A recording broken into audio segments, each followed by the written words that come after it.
On New Year's Eve, my parents shut down my proposal saying, "You don't deserve to carry the family name," and that my brother should marry first. So I cut them off and moved on until years later. A hospital confession revealed why I was only kept alive.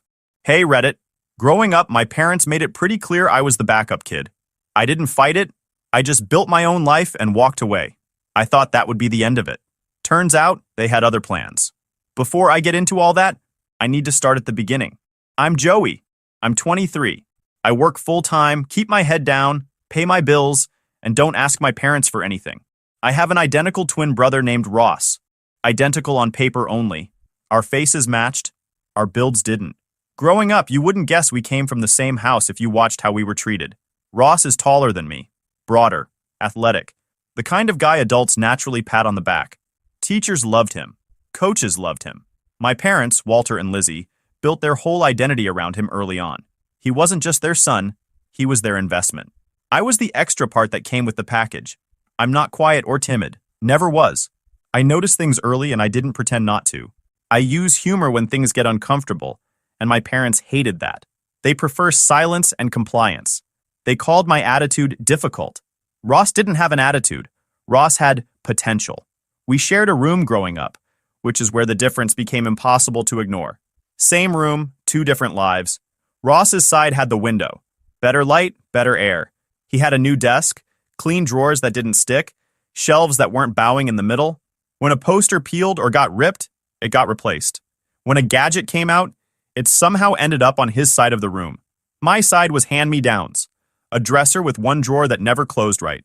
Old paint with scratches that never got touched up. If something broke, it stayed broken. Nobody ever said that was the rule. It just was. You could stand in the doorway and see it clear as day. Physical proof of who mattered more. Lizzie made it worse without saying a word. She touched Ross like she was proud to be seen with him. Hand on the shoulder. Straightening his collar before school. Small gestures that said, "This one is mine." With me, touch only came with correction. Pulling me back from a conversation. Pressing 2 fingers into my arm to shut me up. A hand on my chest to stop me from stepping forward. I don't remember her hugging me. I remember her adjusting me. Walter wasn't subtle either. Everything Ross did was about the future. Sports were about scholarships. Friends were about connections. If Ross messed up, it was growing pains. If I did the same thing, it was proof I wasn't built right. I didn't cry about it. I didn't beg. I made comments.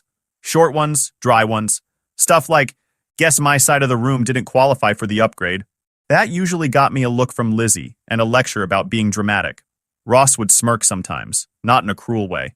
He was a kid enjoying good treatment. He didn't question it because why would he?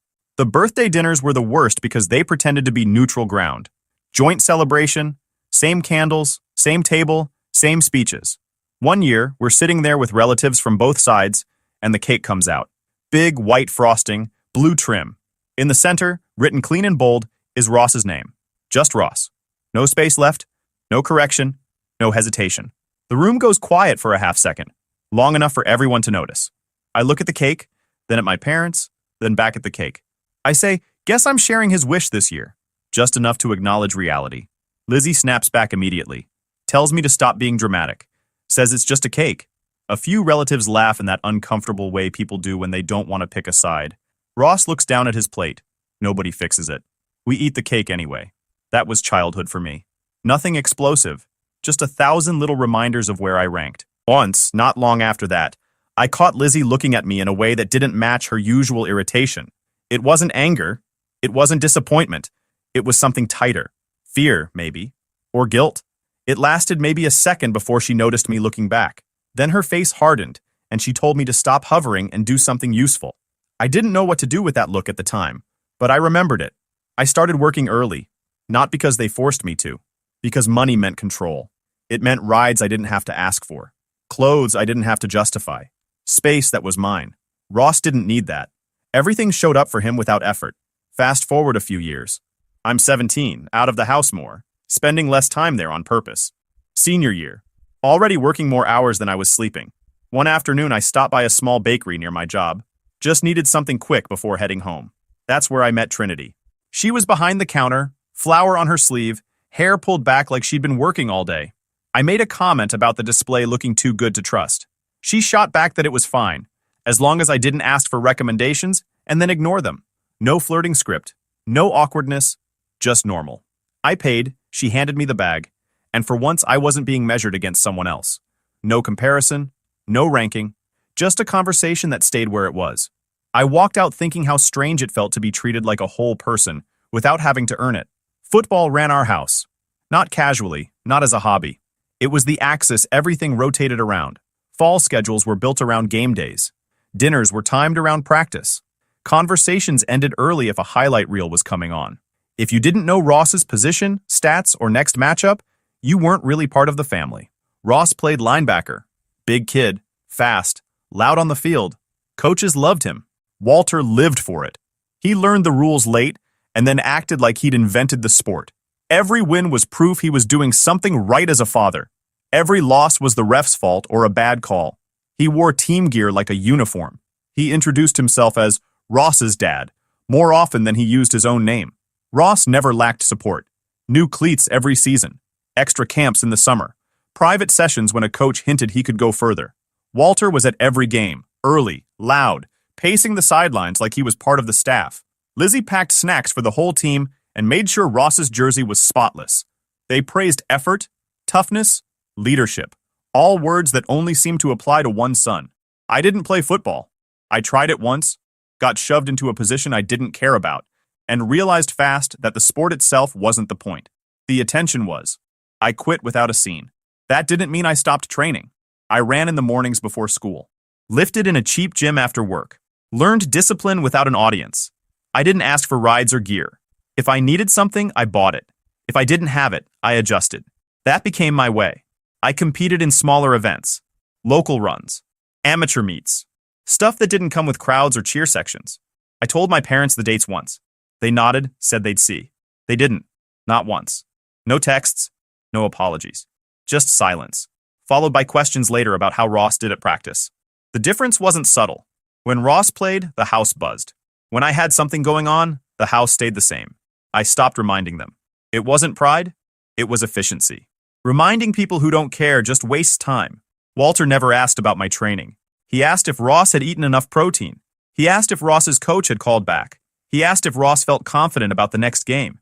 My work, my schedule, my goals didn't register. Lizzie was quieter, but sometimes worse. I'd be stretching in the driveway or running drills in the backyard and I'd feel eyes on me. I'd look up and catch her watching from the kitchen window. Her face never showed approval or annoyance in those moments. It was something else. Tight. Unsettled. Like she wanted to say something and didn't know how. The second I noticed, she'd turn away or snap at me to stop pacing holes in the grass. One Saturday, I had an event Trinity knew about. She'd asked earlier in the week, casual, like it wasn't a big deal. I told her she didn't have to come. She showed up anyway, sat on the bleachers with a coffee and watched. The stands were empty. No Walter pacing, no Lizzie taking photos, just her, a few strangers, and the sound of shoes on pavement. After, we walked back to the car. She didn't say anything right away. Then she asked, "They always skip this stuff?" I shrugged. Same move I'd perfected over the years. "They're busy." She didn't argue, didn't comfort, just nodded like she understood exactly what busy meant in that context. That was the thing about her. She noticed patterns and didn't pretend not to. Back home, Ross came in talking about practice. Walter listened. Lizzie asked questions. I went to my room and stretched in silence. I didn't resent Ross for it. I resented the rules of the house. Sports weren't about teamwork or growth there. They were currency, status, proof. So I kept training without witnesses. I got stronger without praise. I learned early that silence was easier than disappointment, and that discipline didn't need an audience to work. The next 4 years were a blur of shifts and syllabi. I didn't glide through college. There was no smooth path, no safety net, no stretch where things felt easy.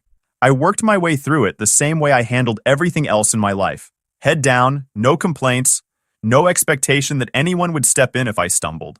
Full class load every semester, part-time jobs stacked whenever I could manage them. Sometimes 2 at once. Early mornings that started before the sun was up. Late nights that ended with me eating whatever was cheapest and fastest. Weeks blurred together. Wake up, work, class, work again, sleep. Repeat. I didn't tell my parents when things were hard. Not because I was hiding it, but because they never asked. They didn't check in about exams or deadlines or whether I was burning out. I didn't need applause anyway. Applause doesn't pay tuition. I needed the degree. That was the whole point. Trinity was the only consistent presence through all of it. She didn't treat my schedule like something to fix.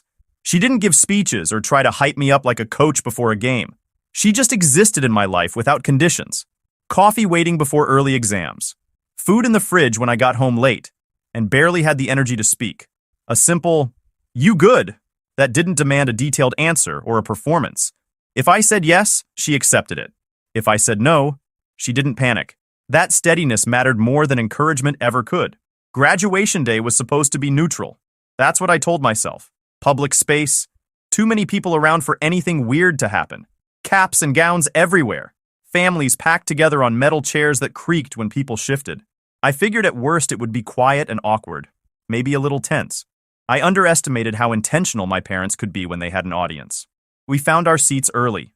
Ross was a few rows ahead of me, already posing for pictures with Walter and Lizzie. Walter's arm was locked around Ross's shoulders, tight, like he was afraid someone might pull him away at the last second.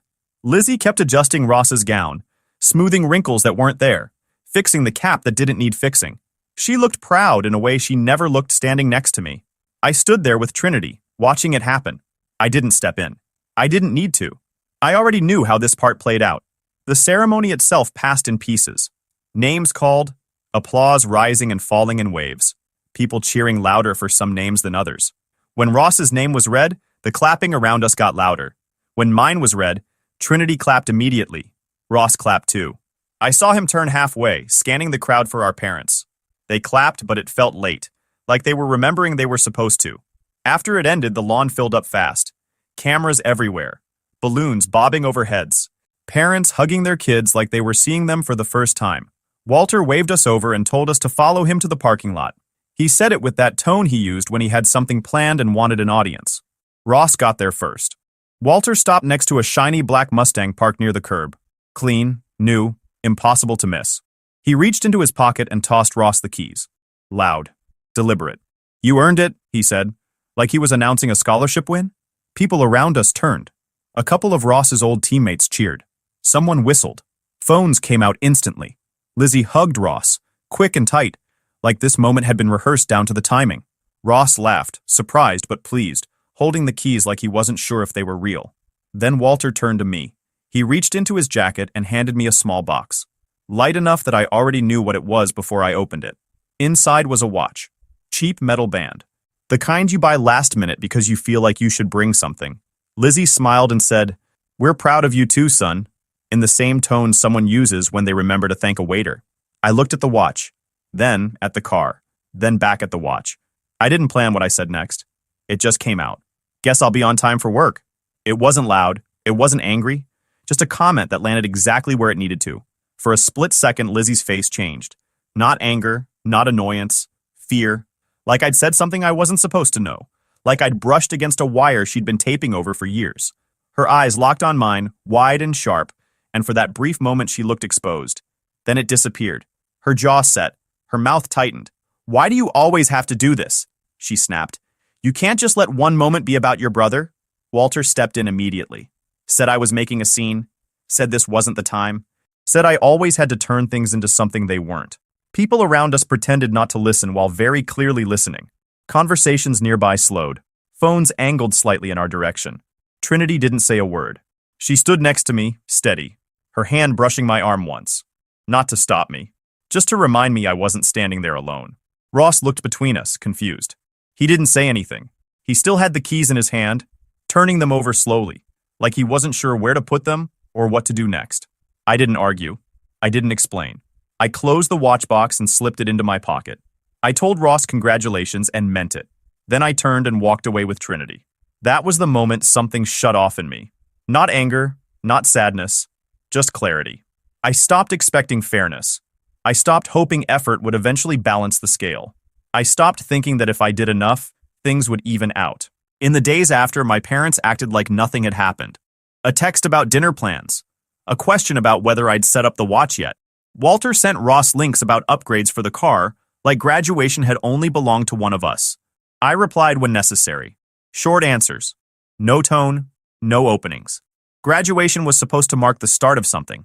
It did, just not what they thought. 6 months later, New Year's Eve rolled around and my parents tried to sell it as a reset. The New Year's Eve party was supposed to be neutral ground. That's how Lizzie pitched it. Both families, one house, clean slate. No drama, just food, noise, and counting down like everyone else. Walter and Lizzie's place was packed. Relatives I barely talked to. People who remembered Ross's stats better than my job title. Kids running between rooms. Music too loud. Everyone holding plates they didn't really want. It was loud enough that you couldn't have a real conversation, which I figured was the point. Trinity stayed close to me. She knew what these events were like. I had the ring in my jacket pocket, heavier than it should have been for something that small. I'd thought through this 100 times. Where to stand. When to do it. I wasn't nervous about her answer. I was realistic about my parents. About an hour in, Lizzie pulled Trinity aside. I noticed immediately. Lizzie didn't ask. She just leaned in, hand on Trinity's elbow, steering her toward the kitchen like it was nothing. I stayed where I was and watched Ross talk to an uncle about work. 10 minutes later, Trinity came back.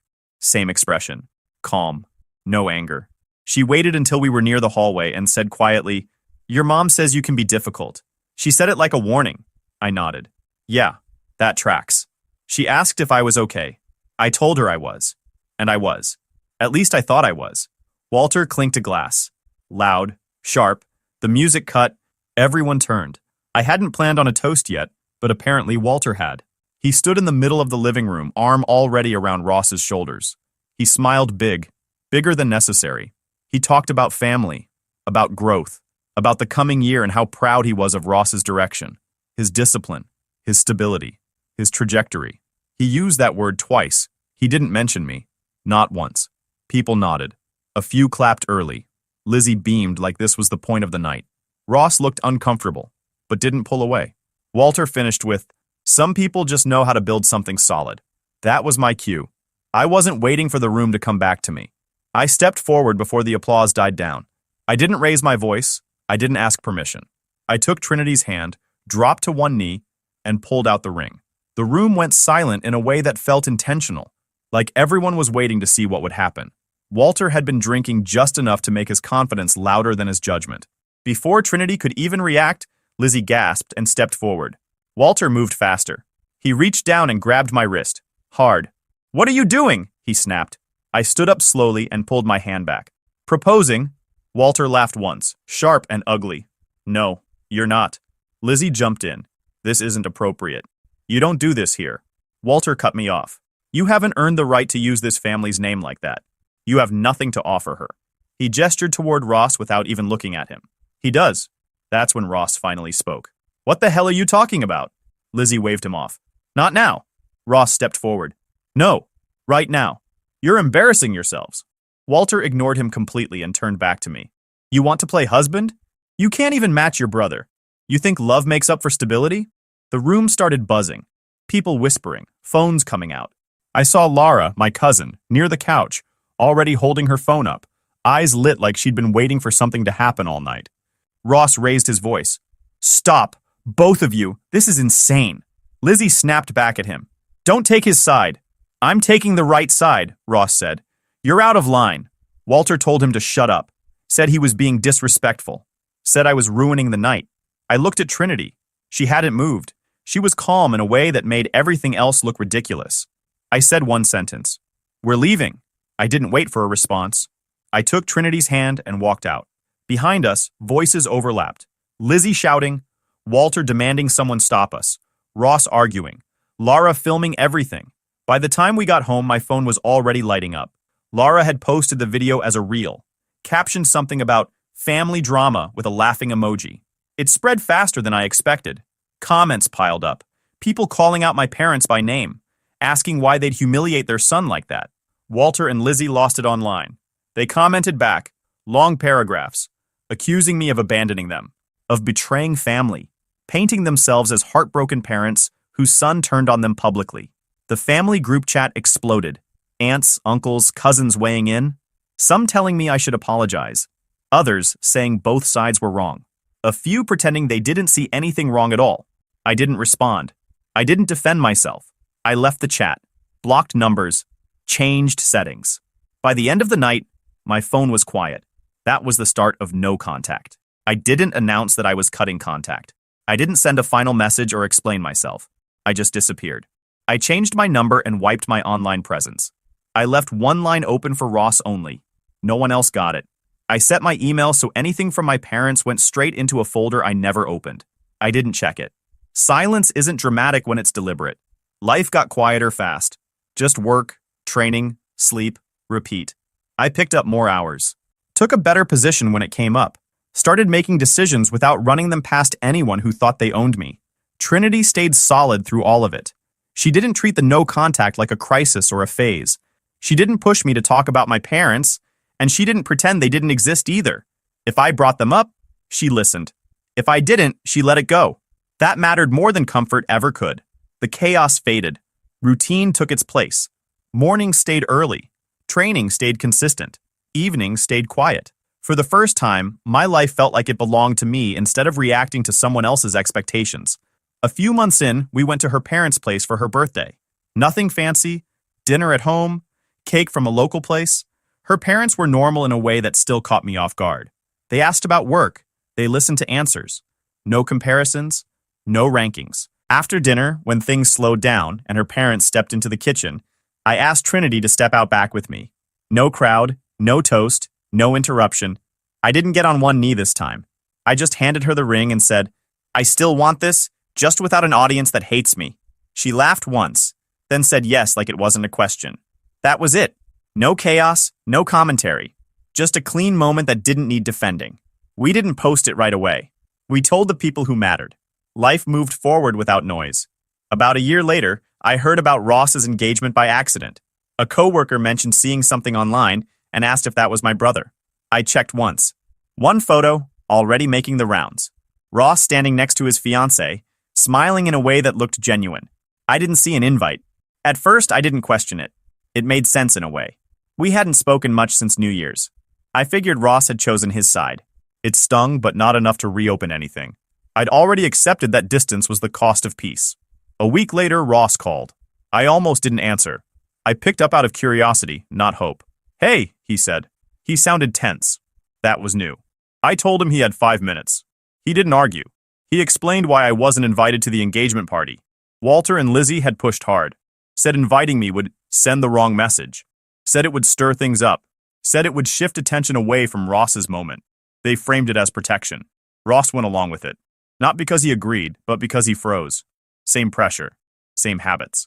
"I hated myself for it," he said. "I should have called you immediately." I let him talk. He didn't soften it. He didn't excuse it. He apologized. Clean and direct. I believed him. I told him I'd assumed the worst, and that part was on me. I told him I wasn't angry. I was tired. There's a difference. He asked if we could meet. I said yes, but not at either of our houses. We met for coffee. No parents, no background noise. Just two grown men sitting across from each other without anyone managing the conversation. Ross talked more than I expected. About how the proposal incident cracked something open. How seeing our parents humiliate me in public felt different than hearing them do it privately. How defending me didn't come naturally at first, and how much that bothered him afterward. "I thought the pressure was normal," he said. "I didn't realize how much of it missed me completely. I didn't unload years of resentment. I didn't need to." He wasn't asking for forgiveness for the past. He was taking responsibility for the present. I told him the truth. None of this was his fault. He didn't design the rules. He just benefited from them. That didn't make him the enemy. It made him human. He looked relieved, like he'd been holding something heavy without knowing what it was. We didn't hug. We shook hands. That felt right. After that, we talked occasionally. No forced closeness. No pretending the past didn't exist. Just honesty and space. That's when something finally settled for me. I stopped tying Ross to our parents in my head. He wasn't the reason I grew up overlooked. He just grew up protected. Life stayed quiet, good quiet. Trinity and I moved forward without interference. Plans stayed ours. Decisions stayed clean. For the first time, my future wasn't competing with my past. We kept the wedding small on purpose. Trinity and I didn't want a crowd that felt like an obligation. We wanted people who knew us, not people who needed to be impressed. The guest list was tight. Friends who'd been around long enough to know the real version of us. Her parents, a few relatives on our sides who didn't ask weird questions. Ross, Laura. That was it. Walter and Lizzie were not invited. There was no debate about that. No announcement. No explanation. An invitation is a privilege, not a birthright. They'd lost that a long time ago. The day itself was calm. No rushing. Trinity looked relaxed in a way that made everything else fade out. Her parents treated me like I already belonged there. No speeches about family legacy. No comments about what I owed anyone. Ross showed up early. He didn't make it awkward. Didn't act like a mediator. He shook my hand, told me congrats, and said Trinity looked happy. He meant it. That was enough. The ceremony was simple. No dramatic pauses. No long vows that tried to fix old wounds. We promised what mattered and moved on. When it was done, I felt lighter than I expected. Not because I'd gained something, but because I hadn't had to defend it. We didn't post anything that day. Phones stayed in pockets. The night ended quietly. Lara changed that. A few days later, she posted photos from the wedding. Not maliciously, not kindly either. Just Lara doing what Lara always does. Centering herself near the moment and letting the rest burn. The posts spread fast. People noticed who wasn't there. Comments started stacking. Questions followed. Walter and Lizzie found out through Instagram. That's when things got loud. Their reaction had nothing to do with missing me. It had everything to do with being seen. The comments hit where it hurt. Why weren't you at your son's wedding? What kind of parents miss that? This isn't the first time, is it? They responded publicly. Long replies. Defensive explanations. Vague statements about boundaries and misunderstandings. They framed it like they'd been pushed out, like they were victims of a son who'd turned cold. It didn't work. People remembered the New Year's video. Screenshots resurfaced. Clips got reposted. Lizzie's name started showing up in comment threads with words she hated being associated with. Walter tried to joke it off at first. Then he got angry. Then desperate. They moved to private messages when public sympathy didn't show up. Texts, emails, calls from numbers I didn't recognize. Guilt wrapped in concern. Anger dressed up as heartbreak. Claims that I'd embarrassed them, that I'd humiliated the family, that I'd abandoned them when they needed me most.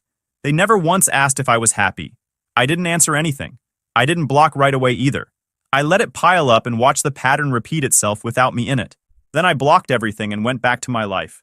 Trinity didn't ask me to explain my silence. She didn't need reassurance. She saw the messages before I blocked them. She read enough to understand what kind of people we were dealing with. They're mad they weren't seen, she said once. That was it. No analysis, no comforting speech, just the truth. The internet didn't let them off the hook this time either. More comments, more questions, people noticing patterns. Old stories coming out from relatives who'd kept quiet before. Lara kept posting, feeding it without even trying to. Walter and Lizzie spiraled. You could see it in the way their messages shifted. 1 minute furious, the next pleading. One email accused me of being ungrateful. The next begged me to remember everything they'd done for me. I ignored all of it. The quiet returned. This time, it stuck. A few nights after things finally slowed down, my phone rang. Ross's name came up. I answered. Hey, he said. He sounded serious, not panicked. That got my attention. I asked what was going on. He paused for a second, then said, It's about Mom and Dad. Something's happened. Dad wants to talk to you. He says it's important. I didn't answer right away. Lizzie didn't have some dramatic public collapse.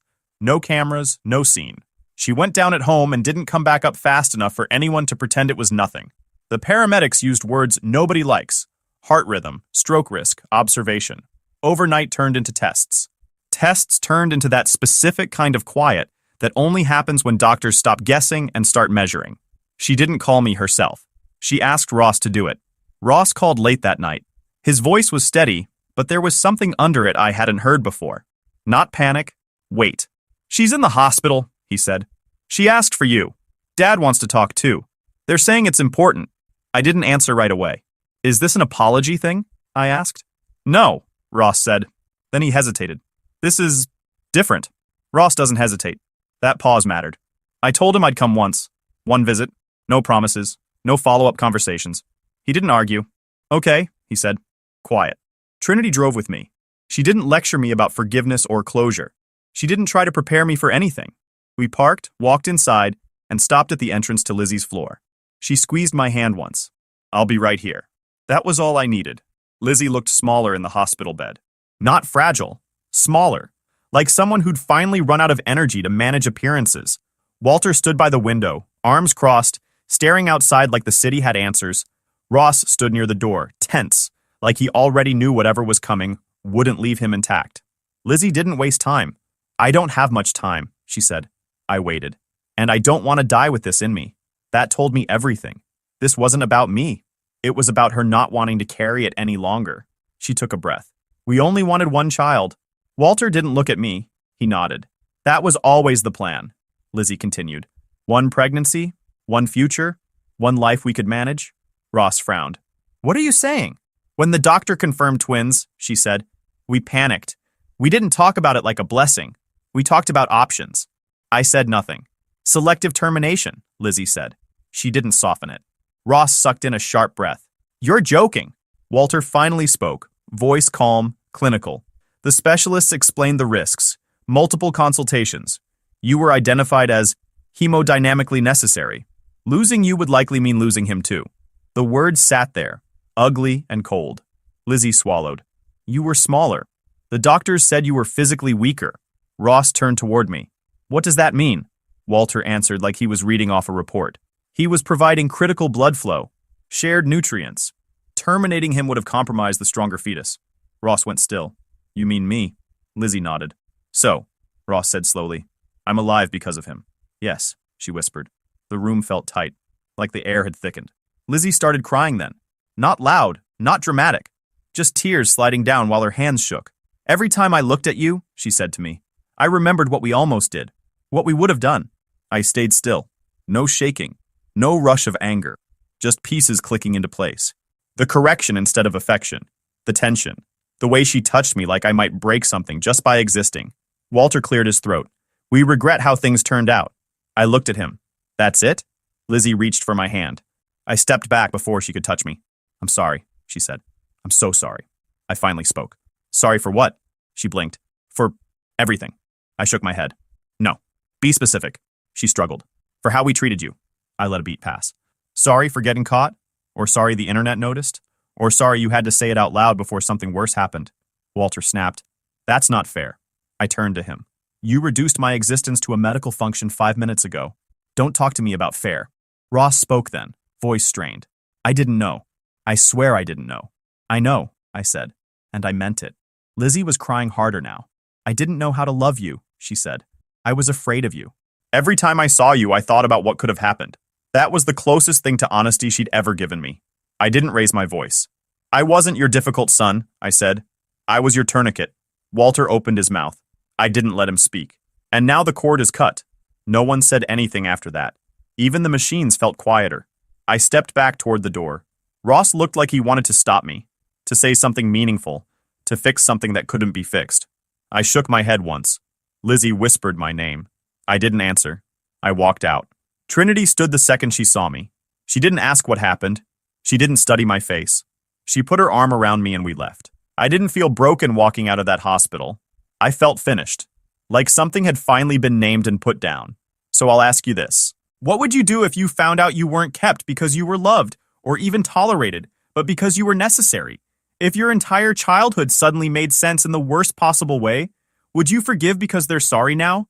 Would you stay connected to people who only valued you when you were useful to someone else's survival? Or would you walk away clean and build something better? I chose distance.